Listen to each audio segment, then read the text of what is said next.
I'm calling to order the meeting of the Union Township Zoning Commission. This is the Wednesday, November 30th meeting. Please rise for the Pledge of Allegiance. I pledge allegiance to the flag of the United States of America and to the republic for which it stands, one nation, under God, indivisible, with liberty and justice for all. Thank you. Please be seated.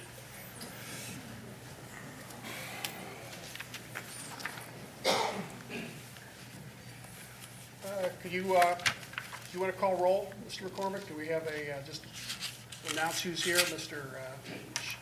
Shannon, myself, Mr. Wing, and Mr. Campbell. Just make note that we're present, and with Carol missing tonight. Yep, that's what I have listed here. All right. Did anybody have a chance to review the minutes from the previous meeting? Let's see, it was March 23rd. It was quite a while back. Yes, sir. Does anybody have any changes they'd like to see made? I'll move that we accept the minutes for the March 22nd, 2022 meeting. Do we have a second? I'll second the motion. We have a second. Could you call roll, Mr. McCormick? Mr. Shannon, Yay. Mr. Chairman, Yes.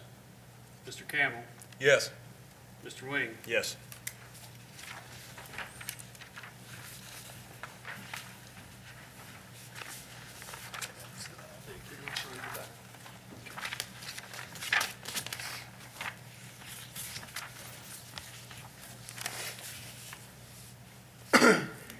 We have one new case tonight, a zone map amendment from residential District 2 to planned development, a drive-through convenience retail use. Mr. McCormick, could you provide a synopsis of this case? Yes, so I'm going to go over the written staff report available to you here about a week and a half ago, which is when I also had it posted online. And the staff report is going to go pretty much in conjunction with the PowerPoint that I prepared. All right. So the property is described in the nature of request, which is here on this slide. The parcel number is listed. The property is actually addressed at 4160 Buxton Road, which may or may not really end up being an address for the property because we found it listed with an address and without an address, but the parcel number is definitive. It's a 0.81 acre parcel, zoned, single-family detached residential structure, or detached structure residential, I should say. With the applicant being Parul Patel, and we've made reference to their information enclosed, which was in your packet and also online in its entirety except for anything that may have been sensitive information.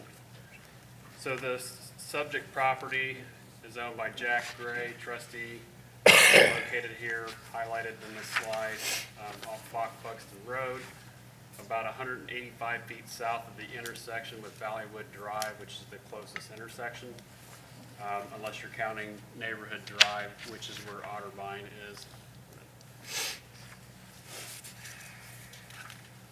Subject property, like I said earlier, is zoned single-family detached structure residential, R2, and is bordered to the north, northeast, and west with R2 residential, with those being phases of both the Whitmore Woods subdivision and Shaler Crossing subdivision. To the east and south, the adjoining property is zoned PD, planned development, with the Otterbein Senior Living Community to the south and east, and the West Clermont County High School campus to the south. You can also see the road maintenance there as well, Buxton being county-maintained road adjoining the site. This slide shows the aerial view with of the vicinity with subdivisions. This lot is actually part of the Whitmore Woods subdivision, which I'll come back to that in a minute, but the majority of what's around it is in Shaler Crossing, one phase or another, with the exception of Otterbein and the school and some outlots. The Horizon 2030 Union Township Comprehensive Land Use Plan indicates the proposal is located across the street from the Buxton Road corridor, which I have highlighted here in yellow. That is the limits of that Buxton Road focus area commercial corridor. So the point of near the school touches the site. However, the other next closest point by the church is about 1,300 feet away. That particular corridor in the township is known in the plan to be the primary location for the low-intensity light industrial manufacturing operations of the township.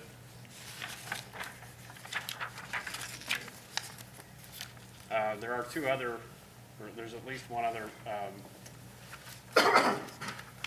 focus area nearby, which is on the far right, lower right-hand corner, and this is the Stone Lake Olive Branch focus area, commercial corridor. That's further away than the Bach-Buxton Road corridor. Bach-Buxton Road, as I mentioned earlier, is county maintained. It's a minor arterial two-lane roadway with a traffic volume of approximately 10,016 average daily trips in the area of the site, and that's from the ODOT website where they track that information. That is near the Clough Pike intersection where this high school was built between 2016 and 18. Improvements have been made to Bach-Buxton to address connectivity and efficiency issues, including intersection upgrades and signalization, and to widen the roadway in targeted locations to accommodate increased capacity demands. And there is still construction work going on in parts of that, on parts of the road. As I mentioned here a moment ago, to come back to the fact that the subject property is in the Whitmore Woods subdivision, a single-family housing development which appears to have been platted from 1994 to 1998. In March of 1997, Lot 21 was replatted into lots 74, 75, and 76, which is what this slide is showing. 74 is the lot that has a very irregular shape, kind of almost like a L, that connects with what is shown on that survey is the proposed extension of Bach-Buxton Road. And within that area was lot 75 for the roadway. Lot 76 is the lot that still exists there on the east side of Bach-Buxton in that area, and is the subject lot that we're talking about. And then in May of '98, there was a replat. Lot 74 was replatted and split again with lot 77, fronting Valleywood Drive, and with lot 78 fronting the proposed Bach-Buxton Road, but with stipulations there in the upper right-hand corner that lot 78 shall not have access to Bach-Buxton and is to be conveyed to the owner of an adjacent parcel, essentially. Currently Cobblestone Timberlake LLC Ltd. at that time. Ultimately, lot 78 was replatted and included with Shaler Crossings addition, a residential subdivision. And then lot 76, the property involved with this application, was not found to be replatted again, and there were no access restrictions found in staff's research of the plats and deeds. It could be found on the recorder's website. The property does remain subject, however, to the ingress, egress, maintenance, and utility and drainage restrictions and easements associated with the subdivision for Whitmore Woods, as noted in the 1996 deed record. In talking to the engineer's office, and this is not in the report, the engineer's office indicated that that property for the county, that property can have access.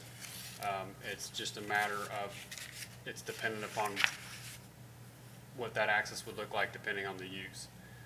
So the original intention, it appears, was for a home, and there are very few lots that front Bach-Buxton, and it was to the point that I was concerned that perhaps the county had a restriction against access on that road, period. Most of the lots back into Bach-Buxton, or the ones that I could find, had that kind of a restriction on the plat, and so I was concerned maybe they were not going to allow access at all, which is not the case. They will allow access. More or less, the person that works with the engineering office that I talked to said that if it was necessary for high-level use, they would be required to do a traffic impact analysis. But more or less, it sounded like that was for something that might generate close to 1,000 trips per day.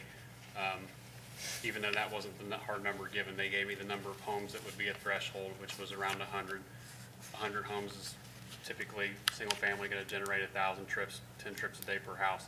So that's the ballpark of what it would take for them to have to do a full-blown traffic analysis, essentially, or a higher-level commercial user. You know, the guy gave me things that were much higher than 1,000 trips a day, like a Chick-fil-A and a Starbucks and things like that. So there might be some sort of traffic impact analysis that they do, but not a full-blown study. Obviously, a house would have around 10 trips a day, and the commercial use that we're looking at here, the estimate that the applicant gave us was 200 vehicles a day, which is 200 in, 200 out, 400 a day. Assuming that that's an accurate number, that gives you an idea what the traffic impact would be. And then they would have to also address site distance concerns still, and then of course the improvement would have to be approved by the engineer's office, and what they had indicated is their initial take was that the driveway would have to move to the south a bit in order to meet the spacing requirements that they have. But they basically told me it was feasible, and that was via both email and phone call. That was a significant concern of mine, even before I got out there, but definitely when I got out there. The sections of the zoning resolution that are most applicable, I've highlighted here in the staff report. So basically sections 680 to 687, which describe the plan development district process for rezones and the submittal of plans. The purpose of the PD is to provide sites for business or mixed-use residential developments at appropriate locations and in relation to existing and potential land uses, to afford an attractive setting for developments and to harmonize proposed developments with surrounding land uses. And these are paraphrased. 681, if a conflict arises between the PD regulations or an approved PD plan and other sections of the zoning resolution, whatever's in the PD regulations and approved plan will prevail. And that carries forever. If a PD is approved, that carries forever unless it's specifically amended. And there are provisions if they are amended. Major amendments will go through a public hearing process and will go through the trustees.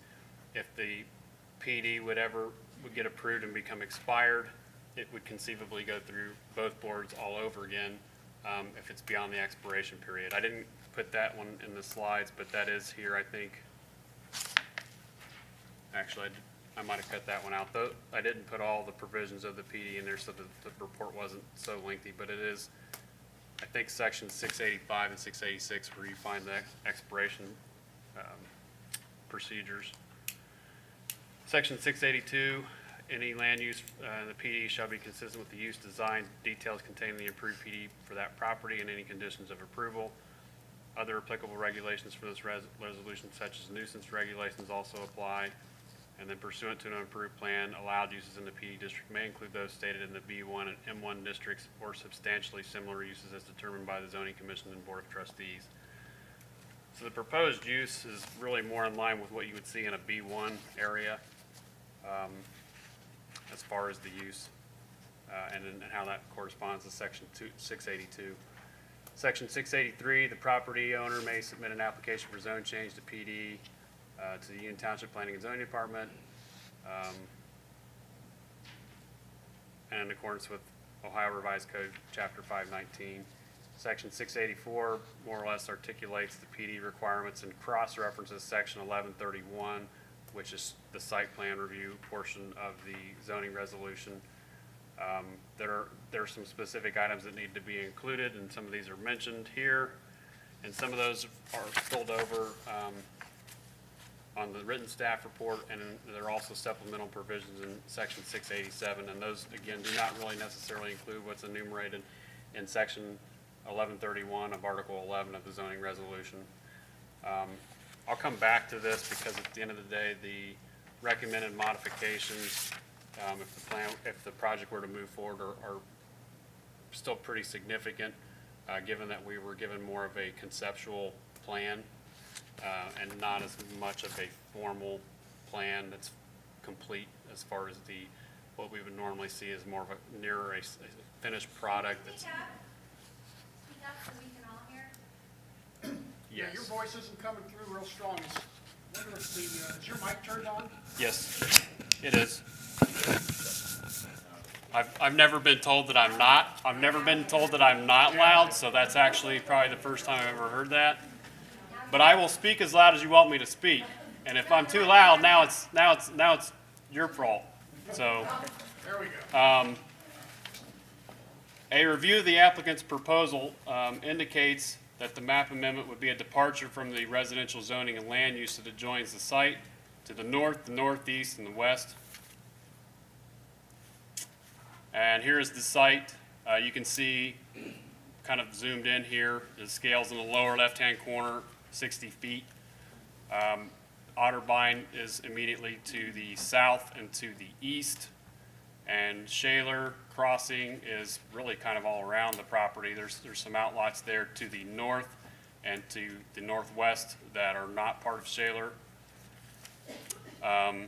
As noted earlier in the report, the site is located across from the Buxton Road commercial corridor in one area, but is 1,300 feet away in another area, which is the other tip is on the same side of the road as the subject property. If the property were located within that corridor, the PD district and zoning has been identified as the preferred method to achieve the goals of assuring harmonious mixed land uses, and the utilization of the PD in the corridor also represents an opportunity for the construction and development of, provides buffers and complements the surrounding residential areas. I'll come back to the latter part of that. So here's the subject site with the topography zoomed in even more. These are 2-foot contours. This is the subject site with at the oblique 3-dimensional. You can see at the bottom corner or middle of the bottom portion there, the edge of the school property. You can see Otterbein pretty well. You can see the various stages or development sections of Shaler Crossing. These are the pictures that I took a week and a half ago, looking along Buxton, looking southeast towards the school. The subject site's on the left. This is looking northwest from Buxton. Site is on the right. This is looking northeast towards the site, across from the site. This is looking from the site across at, I guess that would be what was Whitmore Woods and is now the back portion of one of the sections of Shaler Crossing.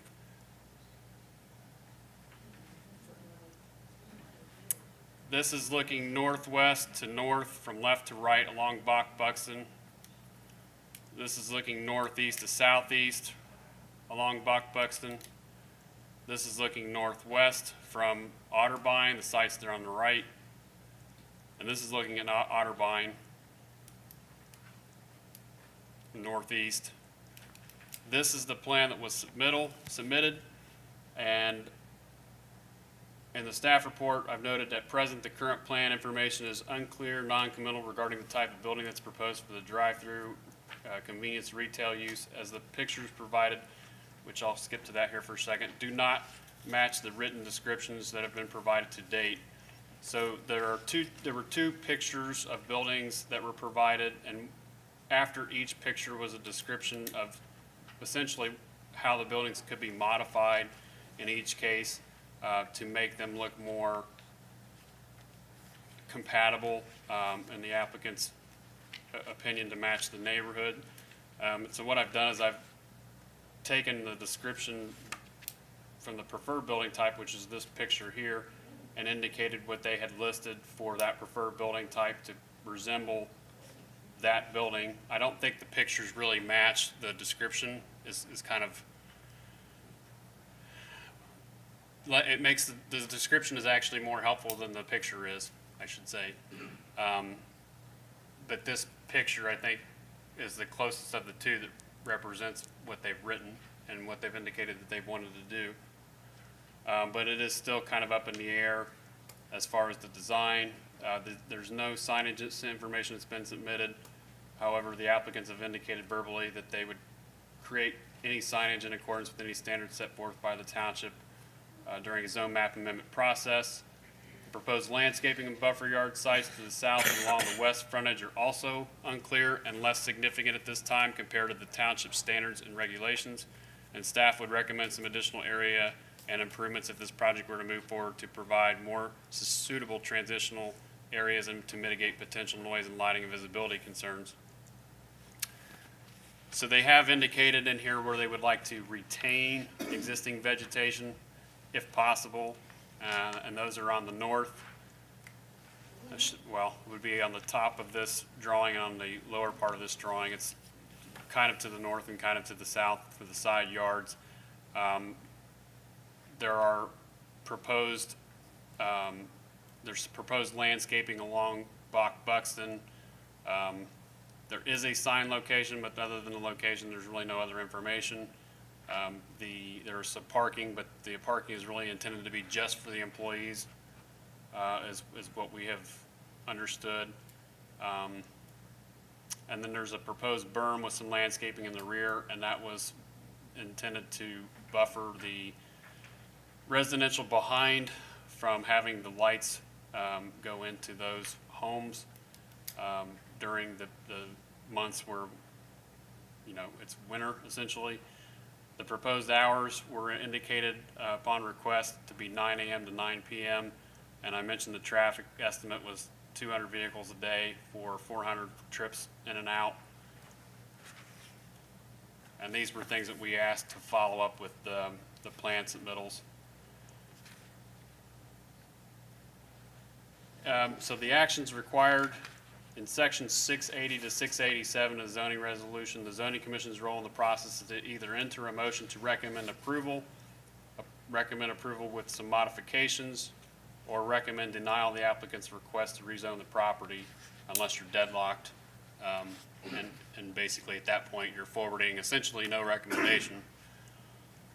The modifications, if the board should choose to forward a favorable recommendation, what we did is identify the items that would need to be modified or subsequently addressed prior to any final township action. So any concerns from other agencies or departments would need to be addressed, and that includes the county engineer, the Clermont County Water and Sewer District, the Clermont County Building Department, the fire department, who I have sent the plans, and they are aware of the plans, and they have basically indicated that they're aware of it. And as far as fire service concerns, they essentially don't have a problem with the use from a fire protection standpoint. And then I basically already alluded to the fact that we had, as far as 1A on the recommended modifications, we would request any results for the site distance traffic study or traffic study by the Clermont County staff to be provided immediately, so that we basically, if we know if there are any concerns, you know, that might affect approving the project, we're able to address those.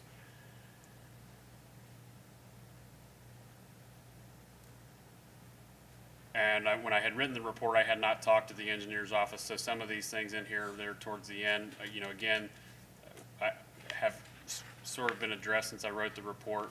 The proposed use would generate, because it's not residential, a single residential use would be between 20 and 40 times a single family home, if the traffic estimate that we received was accurate. Other modifications, the applicant would need to commit to a high-quality building facade that is compatible with and made to resemble the nearby residential construction, which would be subject to administrative review and approval. The applicant would need to enhance the proposed landscaping and buffer yard areas to the south and along the west frontage. Additionally, the landscaping buffer along the north, south, and east property lines would need to be marked as preservation areas, and anything that would be disturbed would need to be repaired, supplemented, or replaced, and that would be an item that could be addressed administratively by staff. All lighting would need to be limited to wall pack lighting, downward directed and of sufficient intensity to illuminate without projecting onto adjoining residential property. I put the hours of use again in there, and noted that with these hours, the efforts needed to address potential light trespass would be seasonal. And understand that our intention when we look at the lighting for these plans, we're trying to make sure that at the property line, at most, we're seeing a half-foot candle, which is no more than what you would see on a residential property. So if a project proceeds, that's what we're looking for, or less. Number 5, all signage would need to be limited to monument signage capped at a height of no more than 5 feet from finished grade, subject to administrative review and approval. And essentially, there's a kind of a catch-all here. There are several additional items or notes that would need to be added. These are more in line with what we would have to have for a construction drawing or construction zoning commercial construction approval later. Dimensioning, distances to certain items like the nearest street intersection, adjacent parcel land uses in zoning, including those across the road, building coverage percentage, note regarding floodplain status, vicinity map that better shows the site, the statement that's required on PD plans per section 684 item 2 would need to be added. All of these items would need to be addressed if the project were deemed appropriate to move forward. Other than that, I did want to note that we sent out 14 mailers, so anyone within 200 feet received a mailer. And we did articulate what the proposed use was. In the past, I don't think that was always the case. We did acknowledge that it was specifically a PD request to allow for the establishment of a drive-through convenience retail use. I received one comment via email that I forwarded to you earlier today.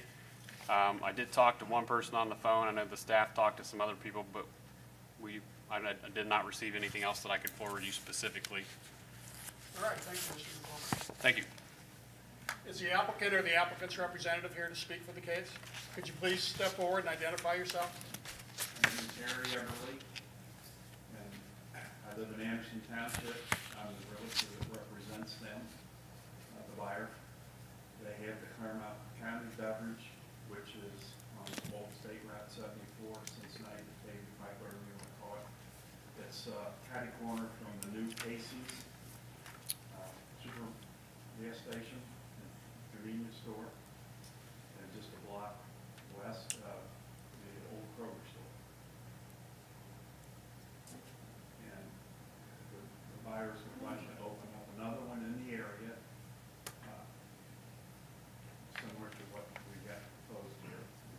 And they feel that it would be an asset for the neighborhood, keep people from driving to the big box stores, and provide them with convenience store merchandise.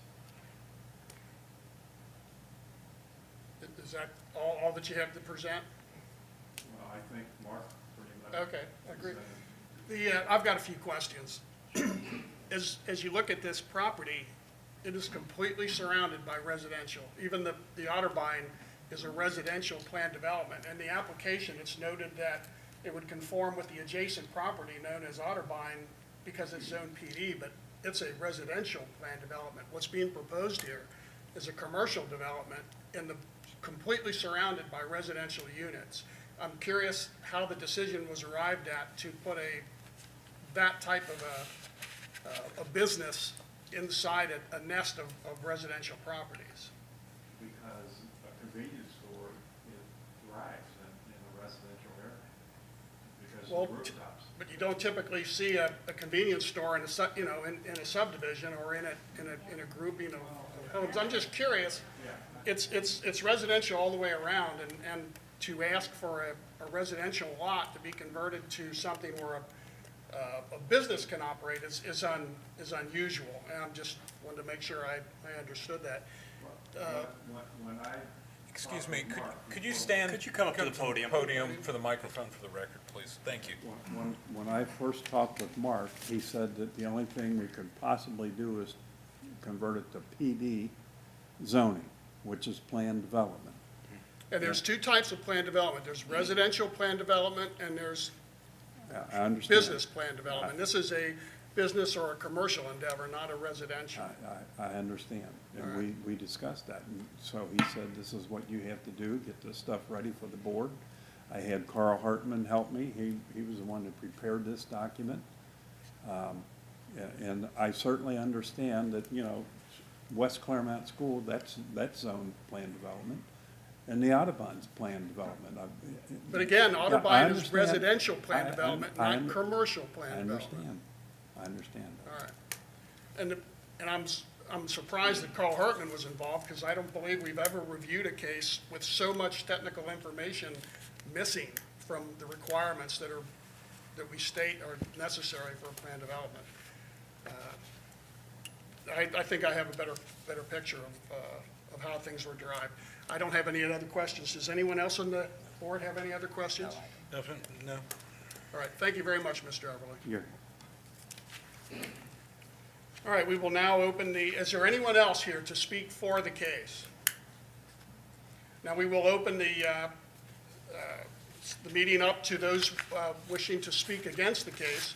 And I've got a large stack of papers here. We could go through these in order. Why don't I just start with the one on top, Michael Delaney?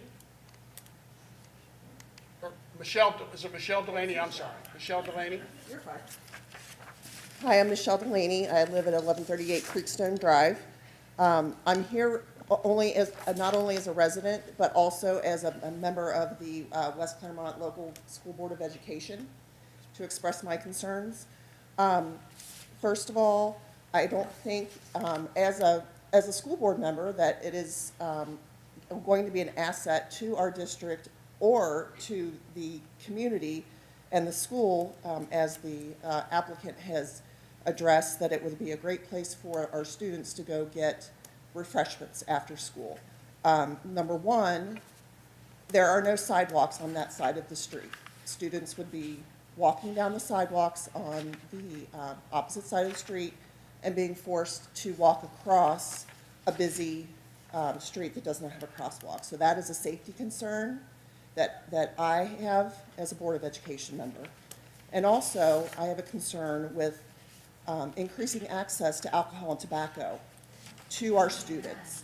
We already have issues with our students that go all the way down, and it's not just our district. This is a nationwide issue with alcohol, drugs, and tobacco use going all the way down into 6th grade.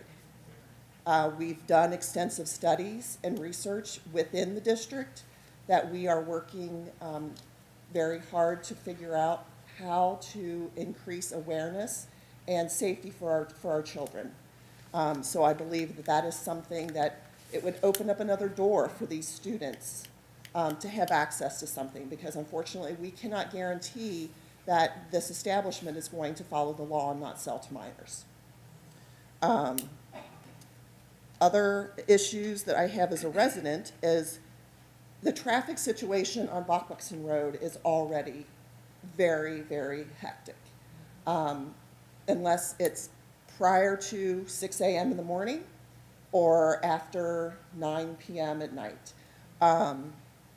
There is a lot of traffic in and out of West Clermont High School every day because, unfortunately, our district is unable to provide transportation for our high school students.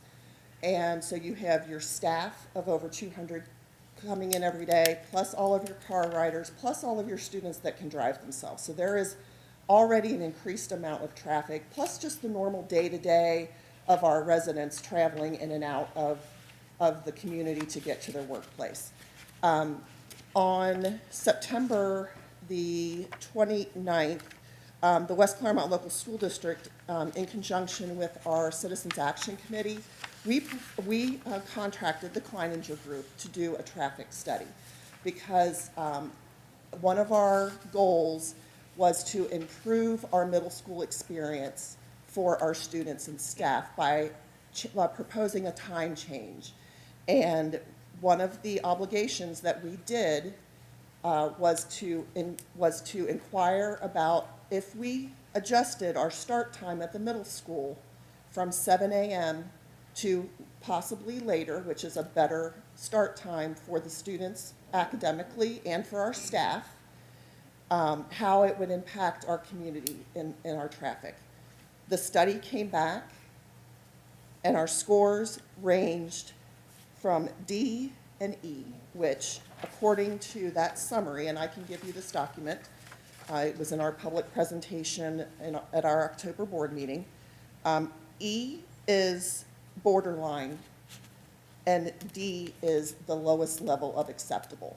So what we came to a conclusion with, and working with the Kleininger Group and others in the area, is that our roads cannot handle an increase in traffic.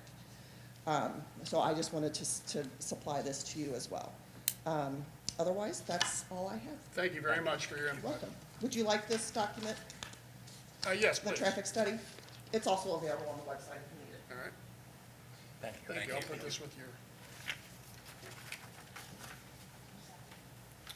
All right, the next person I have is Patricia Drichette. Patricia? On the bottom? All right.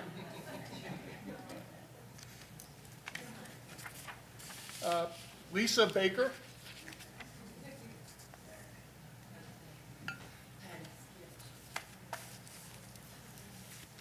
Hi, I live at 1094 Valleywood.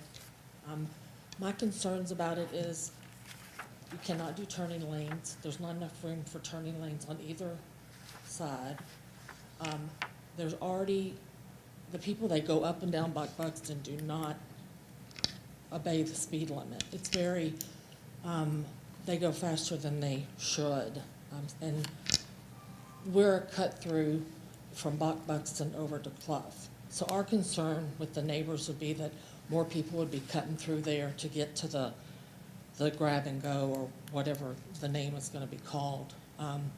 There's not a crosswalk for the children to go across. You kind of are coming around by Audubon, a lot of times you cannot see, and then people are gonna be rear-ended, traffic's gonna back up. Our police, we've called quite a few times, but Union Township can only do what they can do. There's only so many of them. And they go speeding through Valleywood as it is. So then you're gonna get more traffic, and that's a concern. The alcohol and the drugs, and not drugs, but alcohol is gonna be a concern because they said that it would be an asset to our neighborhood. There's 5 other like Circle K, Speedway, that are within a mile. I went on MapQuest and checked. So we've already got those. We don't need another one. If you need something, we could go to them. They're already there. You got Big Mike's, and you have a drive-through up by, it's Sunoco. So we've already got those. We don't need another one to, you know, it's a residential area. It's already so crowded with traffic, the school. And it just seems like it's such a huge, huge safety issue with putting more cars and, you know, just not having the room to have. And then when the semis come to deliver the supplies, how are they gonna get in and how are they gonna get out? Are they gonna back in or whatever? You know, how are they gonna get into it without causing more traffic to back up? So we've been in our house over 20 years. We like where we live, but I just don't want any more increased traffic than that's already there. So that's my concern. So thank you very much. All right, thank you.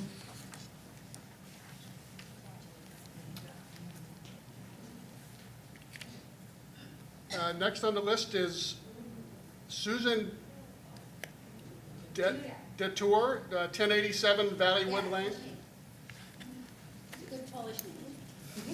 I'm sorry, how's your last name pronounced? Dudak. Dudak, okay, thank you.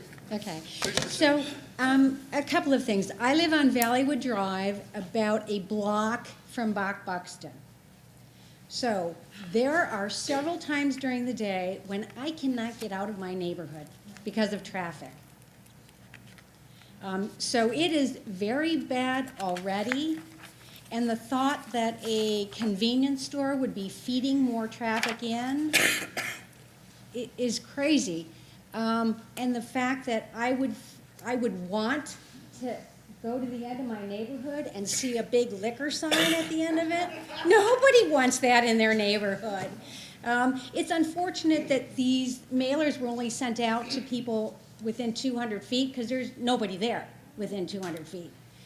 So none of us got that message. Somebody just got word and it passed from person to person to person. So that's why you see all of us here today. If people had been notified, it'd be a lot more. I think it's interesting the lack of information that they've provided to us so far, the vagueness of it. We're not really sure what's going on there. Usually when you're presenting an idea, you're putting your best foot forward, right? I mean, you got everything nailed down. So I think that's a really good indication of the quality of the business that they plan to put there.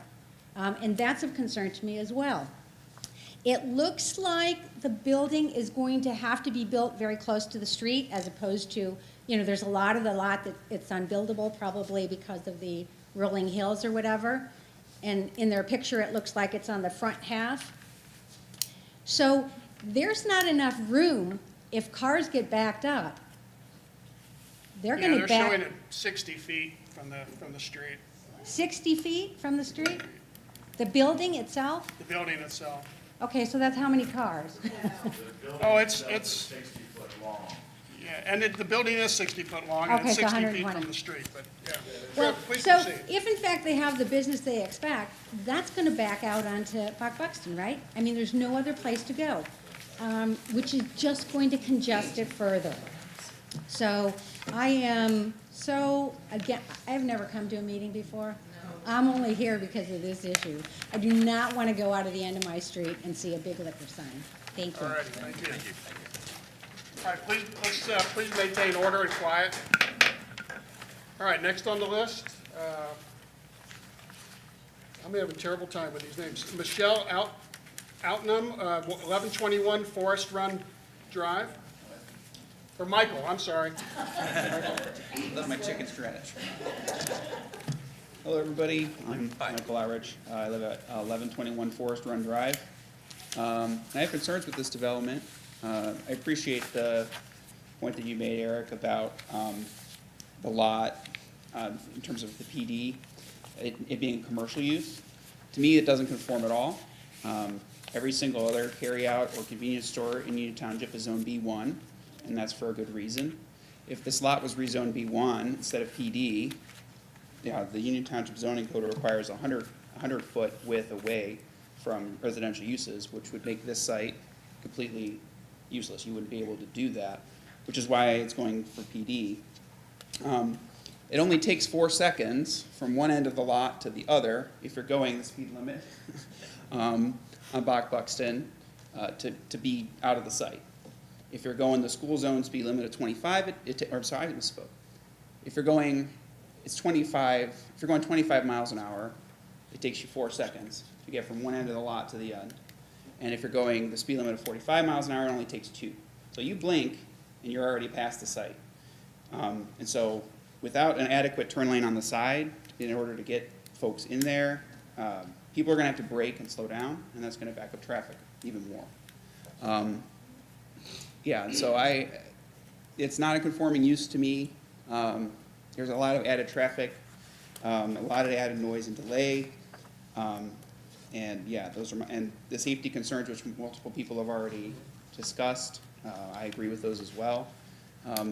There aren't sidewalks, so high school students who are going to walk there, I guess, if it's a drive-through beer barn, they're going to have to sit there in the actual barn itself, like to walk into it or not. I don't understand how that's going to work. Yeah, so those are some of my concerns. Thank you. All right, thank you very much.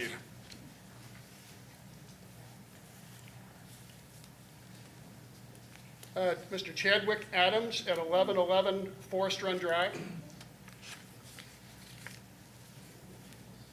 How you guys doing? Good, thank you. My name is Chadwick Adams, live at 1111 Forest Run. A couple of the problems that we have with this place is not only the zoning, that everything around is deemed residential, including Otterborn, and changing it to business. The one thing we're concerned about that other people already haven't said is increased crime. That could include robbery, looting, trespassing, noise levels. That could pose a hazard to us. Another thing is too is with all the kids in the neighborhood that they're trying to sell drinks and supplies and stuff to, what happens with all those kids cut through our neighborhoods and cut through our backyards? What if my dog's outside and bites a small child that's cutting through my backyard so he can go get a Mountain Dew? not only am I gonna feel terrible because my dog just attacked someone because he's protecting his property, but now there's a little kid that's injured too. And all these kids around our neighborhood all ride bikes, they all ride skateboards. If they're skateboarding down, what's to say that kid's gonna be like, oh, well, it's only down the street, so what if I skateboard on Buxton? Then that person gets hit by a car and killed, just because you wanna open up a drive-through in a residential neighborhood. And like you made the point, Mr. Lewis, how many drive-through Quickie Marts do you see in the middle of subdivisions? Zero, none, because it's not the place for them. One other thing too that we think is a huge risk that not many people might think of too is when you have sports games going on at your house and you run out of alcohol, where do you go? Typically right now you're gonna run to Speedway or Circle K. Those places may be a little bit too far for you to risk driving drunk to go to, especially if you have to go to Walmart or Jungle Gyms. You have a lot of distance to cover to get to those places. But now I've only gotta go outside of my neighborhood.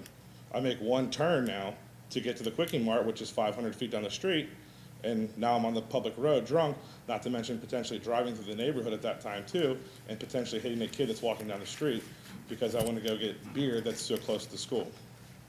So those are some of the other things that we have that really concern us too. Other things, lighting, noise, stuff like that, especially me being backed up to the backside of this property, even though there's going to be some sort of buffer that they're trying to keep there, which we do appreciate if the plan does go through. But what kind of increased light are we going to see? If they're putting up trees, the requirement code from what I read is 5 feet. Well, my second story house from my daughter's side on the back side of the house is going to see that, and that's going to shine right into her house if the light projects too high. Those are just some of the major concerns we have, but the last thing I want to leave you with is if it was your kid that lived in the neighborhood and they put their skateboard on Buxton and got hit by a car, how would you feel if you allowed it? Thank you. Thank you for your time.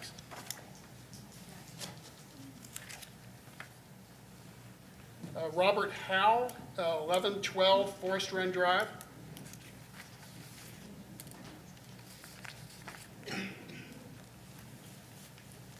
Good evening. My name is Robert Howell. I live at the end of Forest Run Drive. I appreciate your time tonight. This is really important to us. I own the property directly north, the lot on Buxton Road. And I also own the house that sits farthest back in the cul-de-sac. It's the flag lot. Yes. There were 4 neighbors, and we got, may I walk over here? Yes. Okay, there were 4 neighbors, and we got together and bought the 4 pieces directly north of this. And that was strictly for the purpose of keeping a buffer between Buxton Road and our homes and trying to keep things quiet for the neighbors and everything. For us, actually, to be honest with you, we lived there 20 years. Yeah, I saw that on the zoning map. Yeah, so, it is zoned residential. Maybe some of the things that I was told when we were buying the lot that there was no easement on that for this property. I was told that there was no easement at that time. I tried to buy that piece of property for about 15 years, and then finally Kelly, and I can't remember her last name, she was a real estate attorney. She did contact Rees, and we were all able to buy it and got it parceled out. There's not enough room for the trucks to enter and exit that. I worked for Heidelberg Distributing for 36 years. We're the largest beer, wine, and spirits wholesaler in Ohio. Most of our beer trucks are 40-foot. There's no way that a 40-foot truck will be able to come in, make that turn, get to the back of the building, and then they're either going to back out onto Buxton Road, but there's just no way that the deliveries are going to happen there. I did retire from the company. I don't want Mr. Everly going back and telling Mr. Patel that someone from Heidelberg is trying to sabotage his business. I'm speaking as a resident.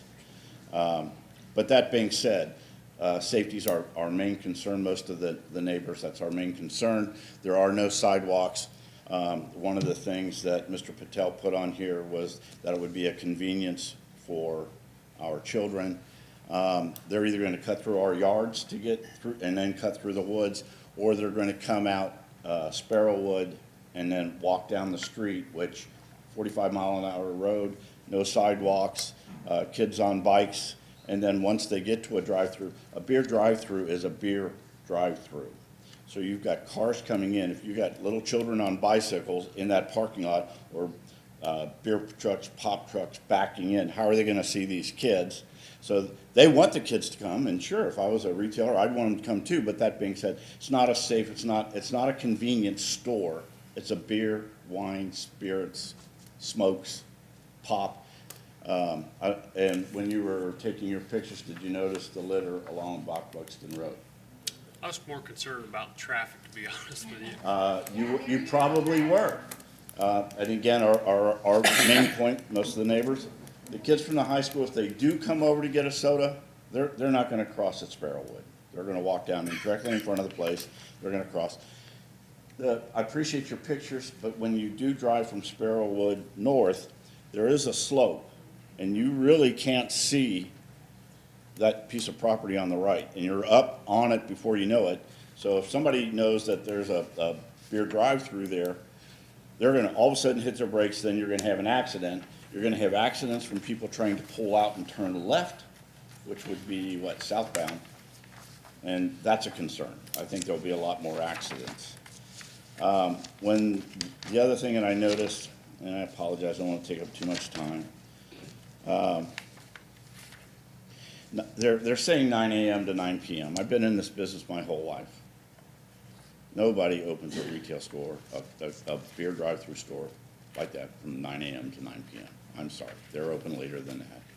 And once they see that once they're in, they're in. And so we're gonna have noise and everything all night. We're gonna have garbage trucks, dumpsters coming in to unload their big dumpsters. That'll be, 5 o'clock in the morning, because that's when they like to come in and take care of the commercial business before they get busy, especially a beer drive-through, because they can't get their dump truck or garbage truck in there to get it.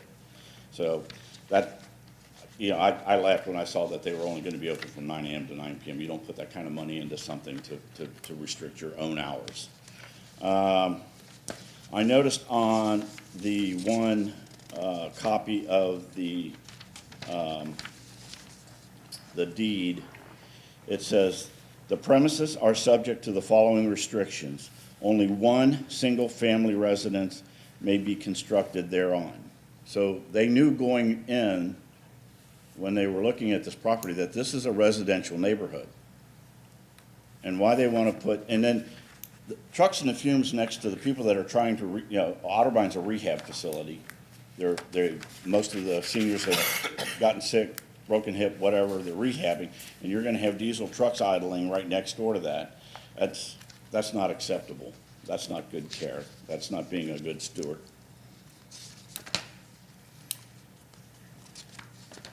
The pictures of the building are hideous, in my opinion. Let me see. I'm just looking at my notes real quick. I apologize. I'm a little nervous. Yeah, I'm gonna have to ask you to Okay. close it. So in closing, I pray that you find that this is not an acceptable business for a residential neighborhood, just with the traffic and the increased, trying to lure the children out of the neighborhood and onto a very busy thoroughfare. Thank you very much for your time. Thank you, Mr. Howe. Thank you.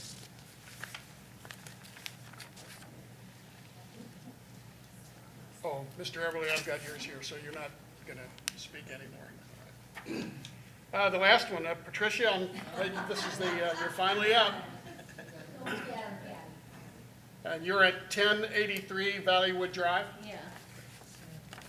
Okay, I don't have much to say, except that I totally agree with what everybody has said, but I do have a couple comments to make about Mr. Patel's attorney, or realtor. And one was, he's assuming that we need a convenience store in a residential area. And the second was that big box stores are bad, is what he's assuming. And that's not the case at all. They're very convenient. You can buy everything that you need at a big box store, and you don't have to be inundated with alcohol and tobacco and people just going in for those reasons. But the main thing that I have a problem with is the detrimental effect it'll have on the kids. And it's our responsibility to take care of the kids and keep them safe as parents and grandparents. And so to put them in harm's way for something we don't need in our neighborhood seems like it's a really bad idea, so. All right, thank you, ma'am. Thank you. Can I make one last comment? I've got two, ma'am. Could I please speak? There were no papers back. Okay, please approach the podium. And just tell us your name and address. My name is Mary Beth Howe. I live at 1112 Forest Run Drive. I have something quick to say. All right. My career is a registered nurse, trauma nurse, and my biggest fear of all is the safety of the kids at the school. And the reason for that is when 9 o'clock rolls around, 10 o'clock, 11 o'clock, and the kids are in between classes, they're gonna shoot across the street to get a snack. And they're not gonna care that there's no traffic light and there's no crosswalk. There is one right across from the school, but that is quite a distance away from this pony K or whatever it's called. So if it was me, and it's not me, and I'm 64, I would shoot across that street. I wouldn't care. I would think, hey, I can beat those cars. And I would just dart across the street, and they're gonna have a fatality. And those kids aren't gonna care because they're confident. They're teenagers, and they're not gonna be thinking this through. And I think there's so many problems with this pony keg idea. But the thing I'm most fearful about, having worked at university in the ER, is that we're gonna have somebody killed. And I'm just so scared about that. And nobody's thinking that through. They're just thinking about making some money down at the pony keg. But we don't have sidewalks. Even if we had sidewalks, the kids won't use the sidewalks. I'm just saying. But I just think we're setting ourselves up for somebody getting killed. I think it'll happen. And that's all I have to share. All right, well, thank you, ma'am.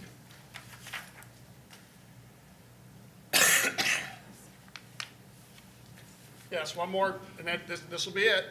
I'll make it quick. All right. Susan Dudak, 1087 Valleywood Drive.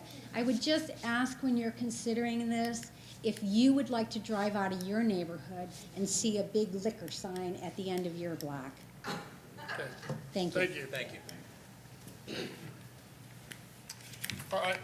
All right, please step forward. Identify yourself and your address.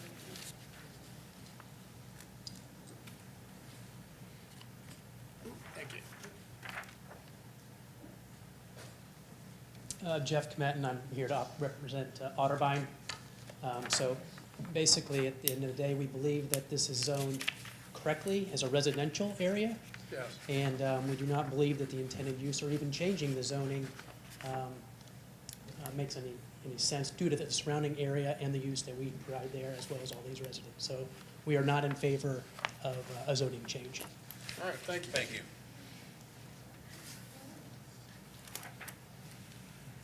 All right, at this point, we are going to close the meeting to public input. We will speak among ourselves regarding the case. You're welcome to listen, but please stay quiet, and if we need to ask anyone a question, we will call upon you. Thank you.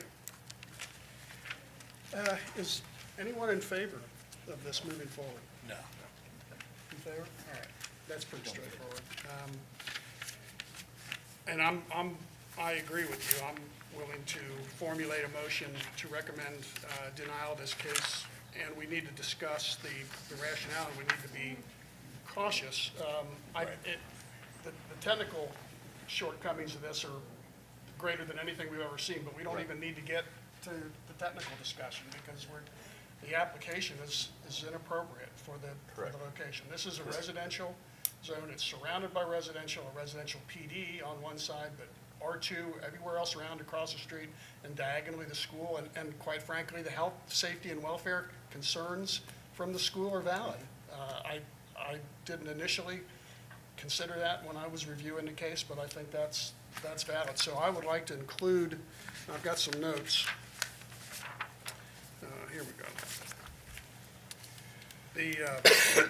go. We need to first cover some findings of fact that it is located in an area that's not one of our focus districts, but we do have goals in our focus districts that we reference when we're dealing with a property not in the focus district. And the one goal that I think applies here is that we need to continue patterns of high-quality residential growth consistent with the character of the township. And that's one of our goals, and that applies to parcels that are not inside one of the focus districts.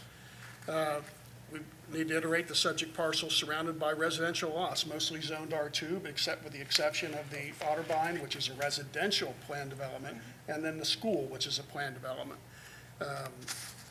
And then I think that we should just make the recommendation that based on the surroundings of the residential environment, the subject parcel, any development should be residential in nature of this parcel. If it could be a PD, I don't see a purpose in it being a PD, but a residential plan development could be something in a house, but there's not enough room to do anything on this lot other than to put a house on it, unless it were somehow combined with the other lots, and I don't know that that's feasible. So that's what I would include, but I would also like to add and, note that the proposed plan development is not appropriate for this location, just to make it clear that what's being proposed is not. And then I'd also work in a note about the safety, welfare, health, safety, welfare concerns regarding the school's proximity and the students in the school. Let me work on that. Give me about 5-10 minutes, and I'll formulate a motion. Is there anything else that you wanted to see covered? No, I think I covered it. No, I believe that covers it. It's inconsistent.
Okay, I think I've got enough to board a motion, so I will make this motion. Let's see if, I'll ask for a second.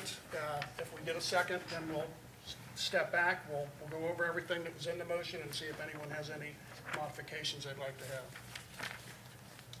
All right, this commission is prepared to make a motion regarding case 3-22-Z, applicant Parul Partel. The zoning commission finds that the submitted PD application and zone change request is not consistent with the Horizon 2030 land use plan and does not meet all of the plan development application requirements of a PD district. Therefore, this commission recommends the submitted plan be denied based on the following findings of fact. First finding, the subject parcel is not located within any of the special development focus districts defined in our Horizon 2030 land use plan, but one of the stated goals guides us in our recommendation, which is to continue patterns of high-quality residential growth consistent with the character of the township. Second finding, the subject parcel is surrounded by residential lots. Most are zoned R2 single family, but one lot, which is adjacent and southeast of the subject parcel, is a residential planned development for assisted senior living operated by Otterbein Senior Life. Third finding, West Clermont High School is located to the south and across Buxton Road. The proposed planned development poses concerns regarding the safety, health, and welfare of the students if they were to approach the proposed facility due to current traffic conditions. And finally, it is this commission's opinion that based on the surrounding residential environment of the subject parcel, any development of the subject parcel should be residential in nature, and we recommend against any other type of development. The proposed planned development is not appropriate for this location. Do we have a second? I'll second. All right. Mr. Wing provided a second on that. All right, so let's discuss any changes to what I included there. No, I have no changes. No, I think it covered it well. All right. It doesn't fit. All right, no changes. Mr. McCormick, could you please call roll? Yes. Mr. Shannon? Yeah. Mr. Campbell? Yes. Mr. Wing? Yes. Mr. Chairman? Yes. All right, this plan is, we are forwarding a recommendation of denial to the Board of Trustees. Mr. McCormick, could you tell us when the Board of Trustees will be hearing this case? Yes. The trustee meeting is on December 13th, which is a Tuesday. The start time will be 6 p.m. All right, And it will be in this room. So you would want to attend that meeting. That's where the trustees review our recommendation, and they can accept our recommendation or choose another path. But I'd advise you to attend that meeting. Will that be a public meeting? Yes. Yes. All right. Do we have any old business? No old business, just some administrative items. All right. Let's proceed with the coverage. Give me about 3 minutes to organize my paperwork here, and then we'll proceed with the administrative items. Thank you. Thank you. Please exit quietly. Our meeting is still in session. Thank you. Thank you. I'm sorry? Did have the meeting in here, the Trustee Tuesday night? Okay. Yes, it is, yes. Thank you.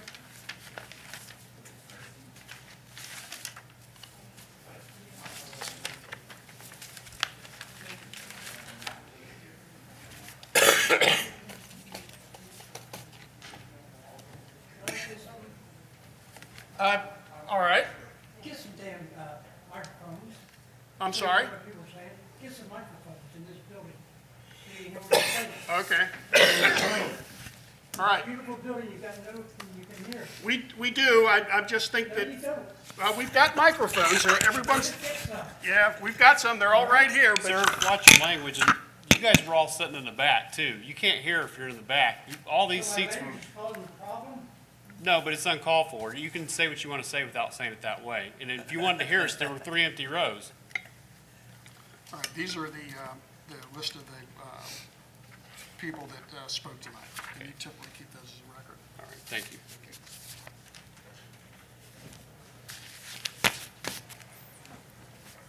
All right, Mr. McCormick, please proceed with the administrative items.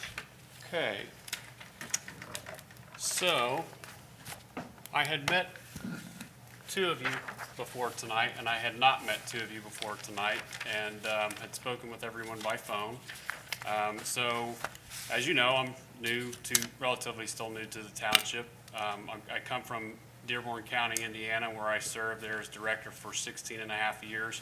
Worked there for about 19 years. And prior to that, worked in the private sector for about a year in the Indianapolis area, and then worked for the city county government in Indianapolis as an intern for a couple of years. So There is a little bit of a learning curve because Indiana and Ohio are a little different, and of course, the local ordinances are different, but I don't expect the transition to take too long. As I have been transitioning into this role, I've been looking at the way things are set up and done here versus the way things have been set up and done in my previous job. And one of my other functions in Indiana until the end of this year is I've been serving on the board for the Indiana chapter of American Planning Association. And between 4 and 6 of those years, I was the planning official development officer, which is someone who educates people across the state, and was the editor of the Citizen Planner Guide.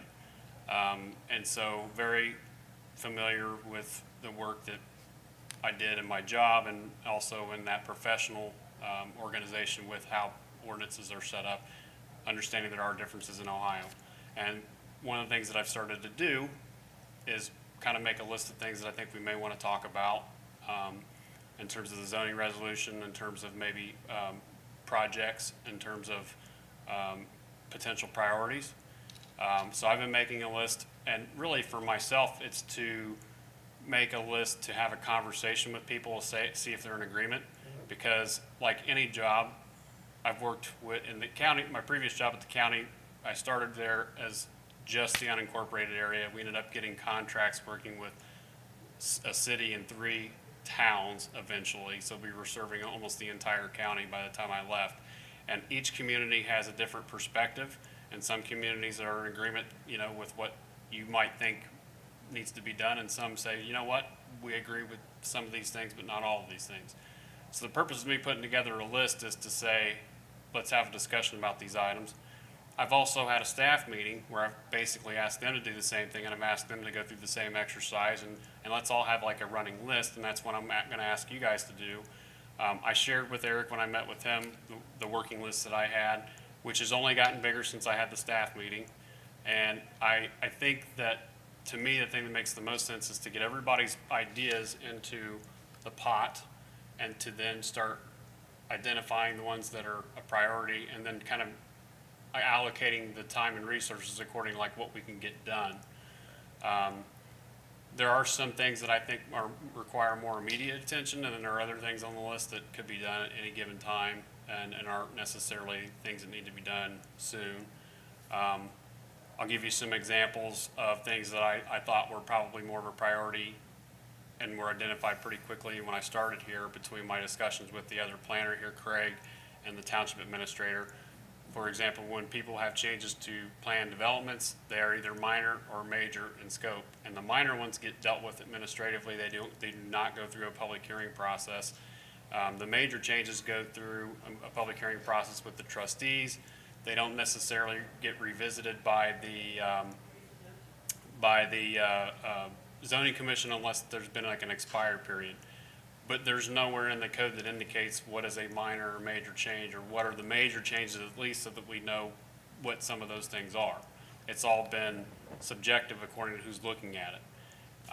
In the first month or so that I started working here, I was finding that, in some cases they were looking at 4,000 and 5,000 square foot buildings as a minor change next to a residential neighborhood. There are a lot of people that might argue the opposite of that, and I found a couple of those as an example. So I think what we want to do is maybe work on that, and as a part of that, we also talked about the public process. One of the things that we've heard a lot of people talk about in the last couple of months that I've been here has been notification. I can tell you from my 20 years plus of experience that no matter what the notification radius is, people are never going to be happy about it. It was 500 feet in Indiana, and people were not happy about 500 feet. It's 200 feet here, but I can't find it as a hard and fast rule, but I can find it in a lot of zoning resolutions, 200 feet.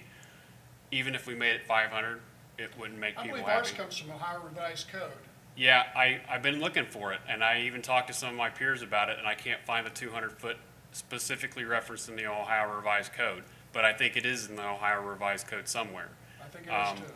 I don't think it's in the township part of the code. No. I'm thinking it's somewhere else. That's a state, my understanding for the last 20 years has been, that's a state guideline, state recommendation, or state requirement. Yeah, and I've not been able to find it yet. But I would say if you're what I'm able to see sometimes is I'm finding the same thing over and over again, and that generally means that either it's in the code or it's in an area that was a reference document, which is, even if it's not a law, it's probably a good thing to do. And that leads me to another thing other than public notice, like your procedures for public notice and how you go about it. Like, I feel like those things could be better articulated and strengthened, that we could do a little better job. And some of that's more of an administrative item, and some of that's also cleaning up the ordinance. There are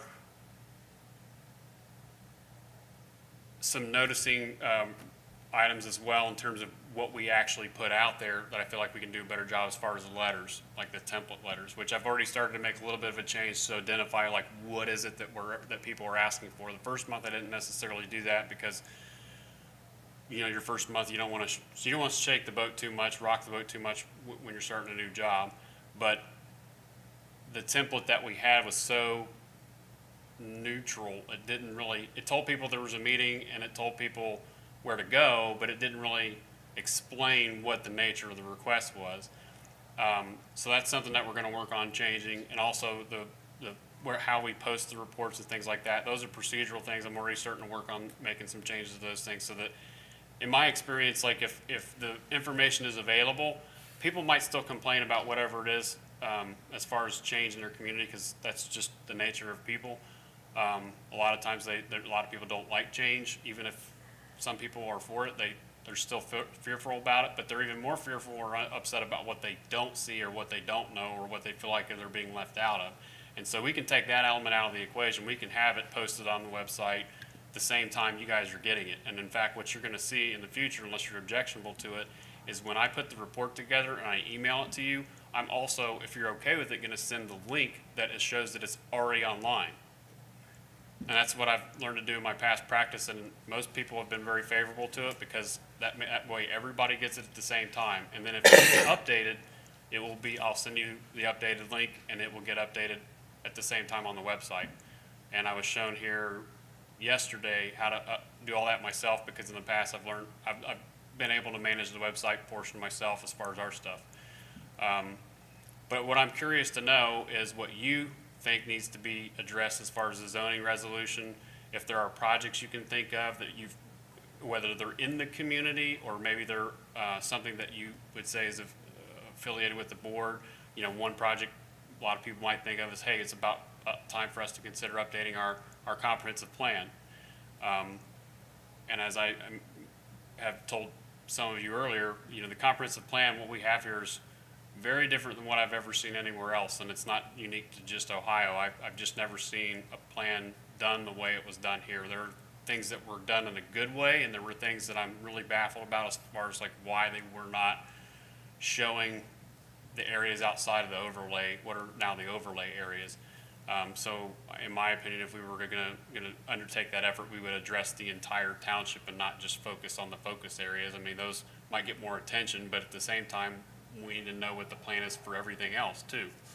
And that is something that we've talked about as a staff, but I would like to have you put together your individual feedback and maybe send me that, and I can send an email to you to kind of ask for that. If you want the working list that I have, I can give it to you, but I don't know if that's a good thing or not, because I don't want to overly influence you, and I don't want you thinking that everything on that list is from me, because there are things that are on that list. For example, when I shared it with one of the staff people, our zoning inspector, for example, he came to me, and the one thing that he was probably the most concerned about didn't come from me. And when I explained to him, you know, I'm getting this from other people, and What was it? I think it had to do with enforcement related to property maintenance. And that's a tough one, because tough one for a property township. maintenance for a township, I mean, I kind of ran into the same thing with my last job. It's a never-ending job, and you could do nothing but that. So I basically told him that that one might be a hard one to achieve, because, you know, if you were talking about the grass, for example, and the upkeep on properties, you could do nothing but that all the time and you could keep more than Scott busy doing that. It would be an unending task during the months that people are able to mow their grass, which is the better part of the year. All broke down cars.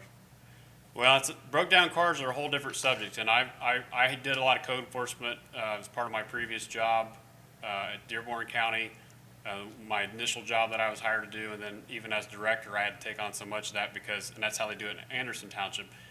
They spread it out because it's a lot to deal with one person. We have pretty clear regulations on cars. I mean, they have to be parked in the driveway, they have to be licensed, and they have to be operational. And so, but we don't typically send an inspector to search those out. I believe what's done is we wait for a call to come in for a complaint and respond to complaints. To go out and actively pursue those, I don't know that we want to do that, and I don't believe we do that now, but I think responding to complaints, and I'd be willing to participate in the conversation, should we actively pursue it or should we just discuss it? But back to some of the things that we could recommend, one of our limitations is that we are exposed, as this commission, we work with typically a very small subset of the zoning resolution. Plan development, whether it's R4 or straightforward plan development, and that's almost it, and text amendments. And we don't see it, and I have read through the zoning resolution, but Corey started working on something that I had missed, and that was something before he left, and I believe it was requested by one of the trustees, but we have a section in the zoning resolution that limits the size and number of outbuildings you can have, and I understand that, but it stops at a half acre. There's no provision for when you've got a 2 acre, 4 acre, 10 acre parcel, what those regulations are. It's unclear. So I agree. That's something that I saw and I thought, wow, that is important. We should figure out what's our largest residential parcel and then create a table that covers number of square feet and number of buildings that covers the red zone. Because up until that's done, apparently people that want to modify have a 4 acre lot or a 5 acre and want something more than what's allowed in the half acre have to go to the Board of Zoning Appeals. And we shouldn't be putting that on the Board of Zoning Appeals, and we shouldn't have our residents have to go to Board of Zoning Appeals for something we should cover. So that's something I think we should continue and finish out. And that's an opportunity to take our first run through of a text amendment with you managing it. You mentioned about switching the format from a spiral binder to a 3-ring binder. I have no problems with that. I think that's make an easy way to change it, so we could do a quick jump into a simple text amendment and then get a reformat of it. If anybody else has anything, anybody come across any other items in the zoning resolution they'd like to see addressed? I think now there are sign complaints, ain't they? Oh, It's we not a phone have call. the signs. Oh, you mean when we get complaints? Yes. So, yeah, it is a complaint-driven process, period. What typically would happen, and I've talked to Scott about this, is if you get a complaint about a particular property, the thing is, you look at that property, but if there's an issue on a property there next to it, you pretty much have to take care of that as well, because if you don't, all that's happening when you go out as the inspector is they're finger pointing and they're basically saying, well, if you're gonna make me do it, then the neighbor has to do it too. Right. So it is complaint driven, but really what happens is we're looking at that piece and anything that's immediately around it. And then at that point, beyond that, if somebody's complaining up and down the road, you basically tell them, look, we're here to address your issue. If you want to complain about somebody else on your own account, you can, but no one's driving around looking for problems, because it would take more than one person to do that. It would. Certainly. And you'd have to have a huge amount of legal budget set aside for that, because I've driven around a handful of times, and I'd have to put my blinders on in certain areas. It's just, and that's the way it is everywhere. It's not unique to Union Township or Clermont County. Something I see all the time is illegal signs. And especially the ones that really bother me is when I see them up on electric poles and telephone poles. Because I was a utility worker for years, and that is a terrible hazard to the man that has to climb that pole to work above, because if he falls, that sign will cut him in two. But Now, I do know that they're paying somebody to remove signs. I don't know to what extent he's getting on a ladder to get the ones that are high up on the poles, because some people put them up there pretty high. I listened to the report of the trustees meeting. There is a large amount of illegal signs removed every month. Yeah, it's on, I mean, it's averaging probably about 200 a month over the year is what it looks like. That's a good point. That's not counting the ones that, like, I know Scott went out and told someone here very close to this area here the other day, they put up 1 or 2 signs, somebody called to get a permit, didn't get the permit, was told they probably couldn't get the permit, they put the signs up anyways, and Scott and went over there and basically told them to get them out of there and told them that they're coming soon for whatever it was they were putting there that they hadn't even given us plans for yet, was not gonna happen. We couldn't even review an application unless they removed their signs because their property was in violation. So, yeah. We need to get, I thought, sign codes are on the list as well because, I mean, that's something that probably needs to be looked at as well. Like I said, I can send you my list. I don't really feel like, it's not a problem for me to do that, but it's a matter if you want me to do that. And the one that you brought up is already on the list, and that came from the staff. They said that that had come up a few times. Scott had mentioned it and Craig had mentioned it. Anything that you talked to me about, I probably listed. And like I said, we had a staff meeting, and I was told that was the first staff meeting that they've ever had, and Scott said he's never had one. He's been here 20-something years, which I found amazing, because how are the staff people supposed to be on the same page and have like a priority if they don't meet and talk? And how are we supposed to do that, If you know? that's not happening, you rely on a continuous communication going on between individuals, and you don't know that that's happening. So I think that's important. Regarding the 2030 plan, I'd be happy to participate in a rewrite. Typically, I think we look at it 5 years ahead, so maybe in 2024, 25, we'll begin looking at it. But adding a section that addresses the areas outside the focus district, I think is great. You reference, existing zoning and reiterate our goal to make sure that those guidelines for those zoned areas are maintained and held and enforced. And I think that's a good idea. And whether those focus districts change, they may be a change. I wouldn't expect to see a lot of change in boundaries. And certainly the one we were looking at tonight, I would not expect it to ever extend into that residential area. That just doesn't make sense. That's not what the Buxton corridor is for. And I tell you, frankly, I was just surprised. I suspect to some degree the reason we had this case tonight is developers have seen that there's been a change here at Union Township, a big change, and they're testing the waters. They're going on fishing trips to see what they can get away with. Because this was ridiculous. Yes. I mean, this was absolutely ridiculous to come in here and present this to us knowing that in times past, something like this wouldn't happen. And this is nothing on you. These are people that are coming in and exploring to see what they can get away with. It's like being back in high school or something. What new teacher, what can you do? Yeah, I think I have had other people talking to me, and I feel like they're kind of doing the same thing. And it's going to take me a while because I don't have the institutional knowledge, and I don't know the people here really well yet to find the answers and to have the knowledge to be able to give people off the cuff answers. I mean, I was very honest in my assessment when these people first started to come in and talk to me about what I thought and what I thought the issues were going to be. And then when I actually looked at the site, called them and told them again, even more so, I thought some of the issues that came up tonight were going to be issues. And I'm having kind of the same conversation on some other sites, even though they're different uses or different densities. So I don't know how much of that is a product of new people in the township and how much of that's a product of people just finding that Union Township, maybe they feel like the doors are open and they want to see how open the doors are. I think there's people that are going to try to take advantage, and I think we need to be firm with those and put a stop to that as we can. And the way we do it is in these meetings, where people will make presentations, and in the past, they said, well, they've always approved residential plan developments when all the T's were crossed and the I's were dotted.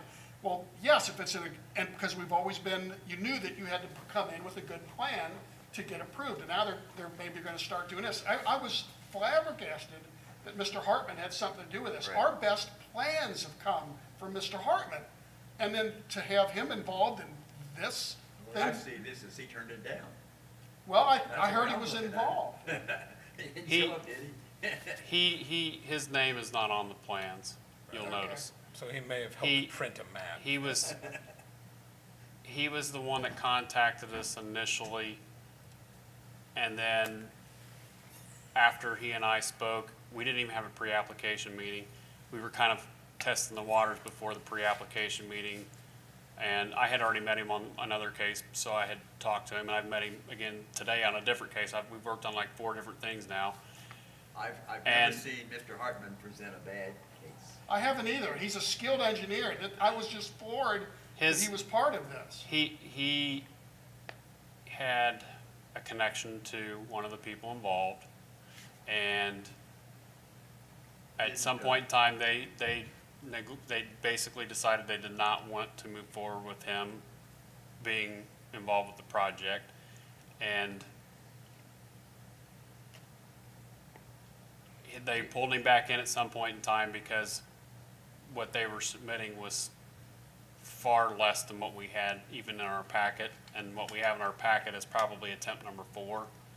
And had we not had an extra week built in, I don't think we would have seen it until December. And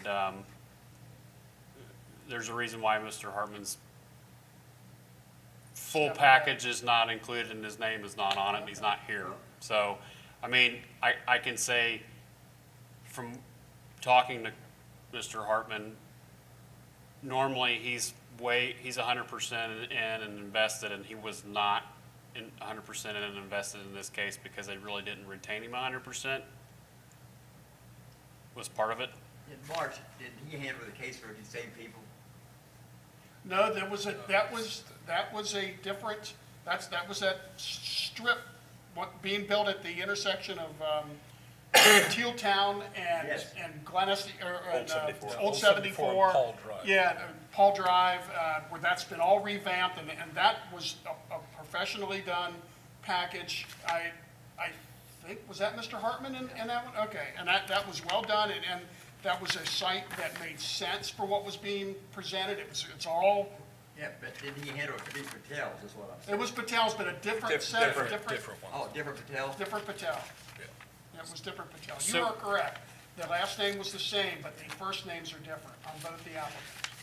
So would you gentlemen like for me to mail you my list, or do you want to send me your information and have me add what you send me and then call you if I have questions? Or Why don't you send the list out, and we can go over it, I'll go over it, everybody will go over it, and then, we'll, if we have additions, let's email back additions, so. Now, there may be a couple items you're on here wondering what these are, and I have some of them highlighted, and usually they're highlighted because either I think they're things that, like the orange ones I've got highlighted right now are the ones I feel like are probably more important to get to sooner, and the yellow ones are kind of on the next level. And some of these, I don't even know if I would highlight them because like the 3-ring binder thing, it could be done so easily. It's more of a, are you guys okay with doing it that way moving forward or not? It's just so much easier to replace pages if you're making changes that way than to try to do it in the spiral bound book.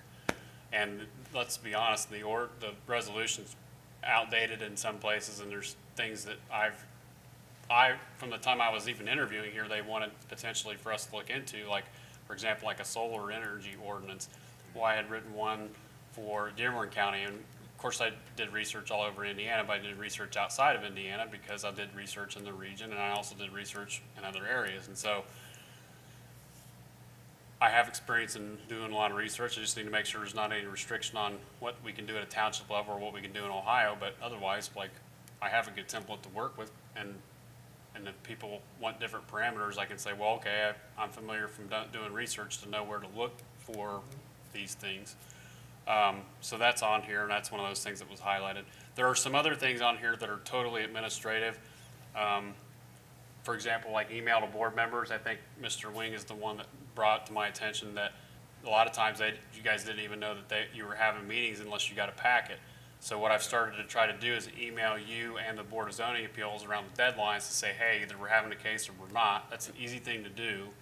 and then send you the agenda is gonna be the next thing, you know, we'll do that pretty early on.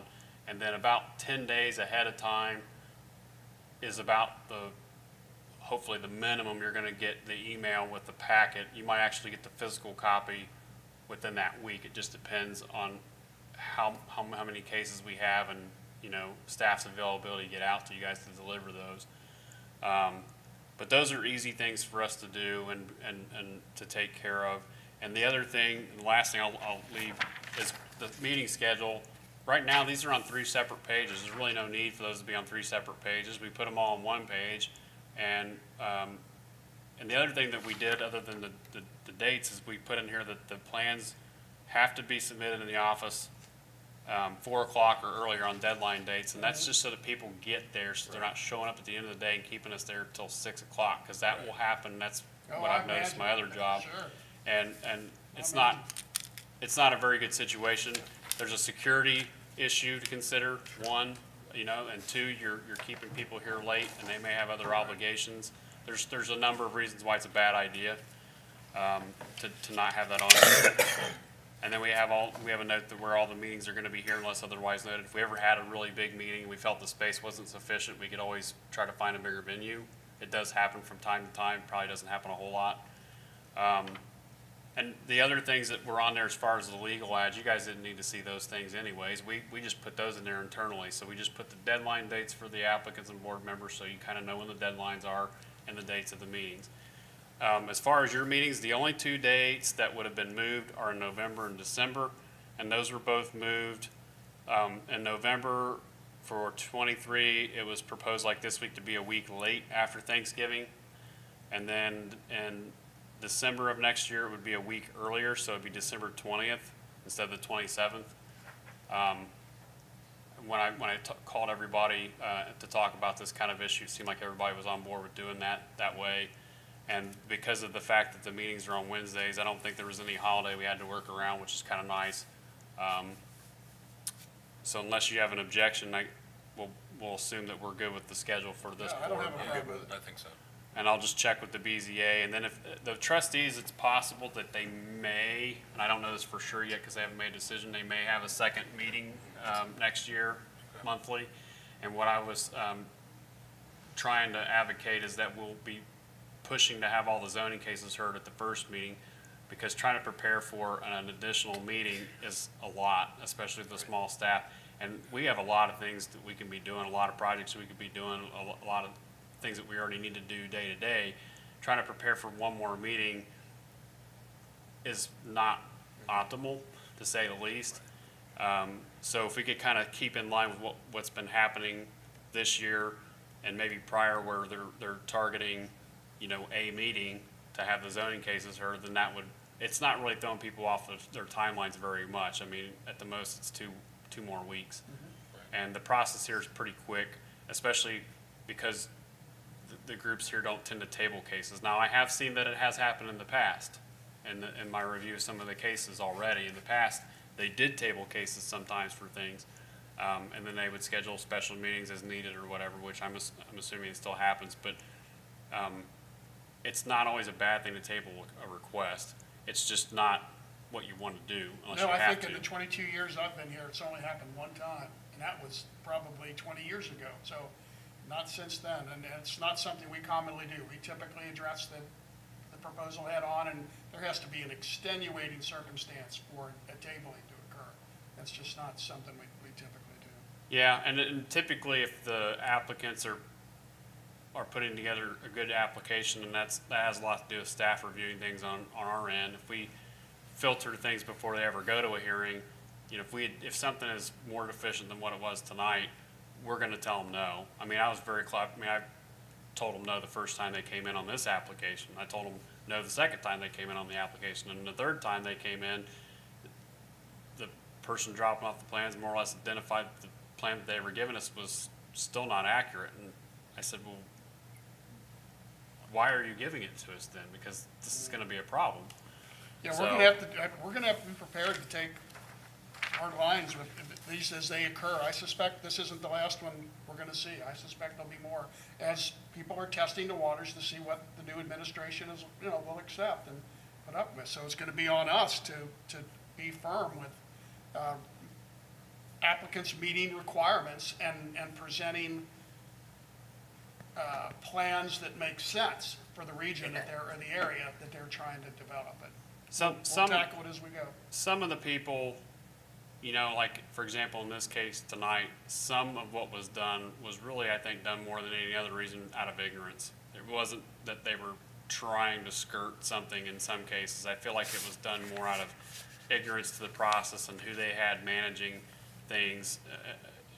You know, since Mr. Hartman was not the one taking charge of it, and it was someone else who didn't have the experience, you had some of the things that you had in this particular case. That may not always be the case. You may have some people come in here and it's a little more deliberate. But regardless, at the end of the day, it's still something, like you said, it has to be addressed and to be consistent. So I will send out the email. I'll send out an email tomorrow with this list that I have going. If you have questions on what some of these are, to make sure whether or not it's something that you were already kind of thinking about, or you just want to make sure that it is what it is and what it isn't, to make sure maybe it's related to what you're thinking, and maybe what I've got written down isn't exactly the same thing, let me know. Don't be afraid to call me, because even if I don't catch it, I'll call you back as soon as I can. All right. So, All right, well, anybody else have anything else? We'll close this meeting out. All right, then we're going to close this meeting at, let's call it 8:47. Meeting is adjourned. We can turn our microphones off.